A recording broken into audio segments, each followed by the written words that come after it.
Can you handle the truth? Because the public couldn't. Here in the True Crime Podcast, The Truth, we're going to hand it to you. On this week's episode, we are going to cover the murder of Mary Phagan and the wrongly convicted and murdered Leo Frank. A case that was closed too soon and left too many doors unopened. An innocent little girl's life was stolen without justice, and an innocent man's life was stolen and tainted due to anti-Semitism.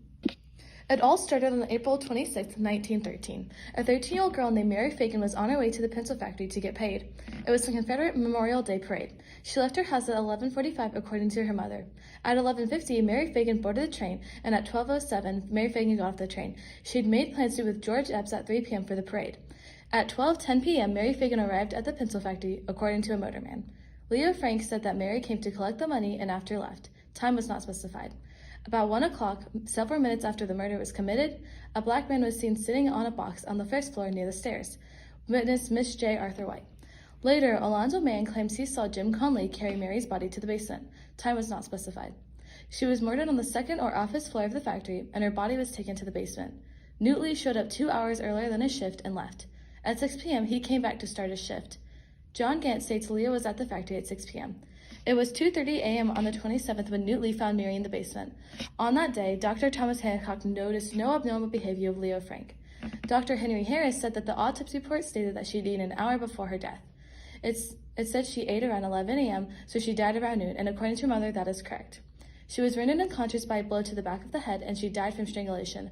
She was not sexually assaulted, although she had suffered some kind of violence 5 to 10 minutes before her death. 4 people were arrested on April 27th and 28th. Arthur Mullinax, a streetcar conductor who was seen with Mary Phagan the night before she died. Newt Lee, the black night watchman who discovered Mary Phagan's body. John Gant, a former bookkeeper at the factory. And Gordon Bailey, an elevator operator at the factory. They were eventually released due to the lack of evidence. On April 29th, the evening of Mary's funeral, Leo Frank was arrested due to public pressure. They also allowed evidence to be introduced suggesting that Frank had many meetings with girls and perhaps boys in his office. The defendant was found guilty in court mainly due to Mr. Conley's testimony, and Frank's attorneys were unable to break Conley's testimony on stand. The case has been muddy with lies and false reports as well as the feelings and verdict. Leo Frank was immediately suspected of the murder by the public for his reputation of being a womanizer. The rumor about Mary Phagan being sexually assaulted before death spread like wildfire, but her autopsy report has stated she was not. He was also a Northern Jew, and anti-Semitism was a large problem at that time. After 25 days of trial, Leo Frank was found guilty. In early September of that same year, Leo Frank's friends contacted Northern Attorney Lewis Marshall for advice on making appeals for Leo Frank. However, Frank's lawyers ignored the advice and filed 3 successful appeals to the Supreme Court of Georgia and 2 appeals to the U.S. Supreme Court. They were denied. The final ruling was Leo Frank was found guilty and sentenced to death.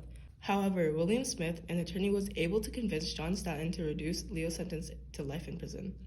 In 1915, Leo Frank was kidnapped from prison. The self-proclaimed Knights of Mary Phagan, now known as the KKK, hung Frank from a tree in the town square and lynched him. They left his body hanging in the tree for nearly 3,000 people to view the next day. This happened because people believed that he did kill Mary Phagan, but also he was Jewish, which didn't help his case. Most likely the main cause was because he was a Jew, and Mary Phagan's case was just a good excuse. Leo Frank was not the murderer. We believe it was Jim Conley. After Mary Phagan received her paycheck and was on the way out of the factory, Jim Conley wanted her paycheck, so he robbed her. He was scared of getting caught, so he murdered her. He was caught cleaning rust stains off an item of clothing, which was most likely blood. Alonzo saw him carrying the body. There were many testimonies of seeing a black man by the stairs. He completely blamed Leo Frank, even stating that he heard the scream of Mary Phagan and didn't do anything to help. His story would change throughout the investigation, and there were many witnesses against him. He was under suspicion, but was set free due to the police thinking he was incompetent. All the evidence points to it being him. Overall, Mary Phagan's case was a mess of lies and false reports. The awareness of what really happens needs to be spread. Leo Frank, an innocent man, deserves to have his name cleared and his honor back. And Mary Phagan deserves to have justice.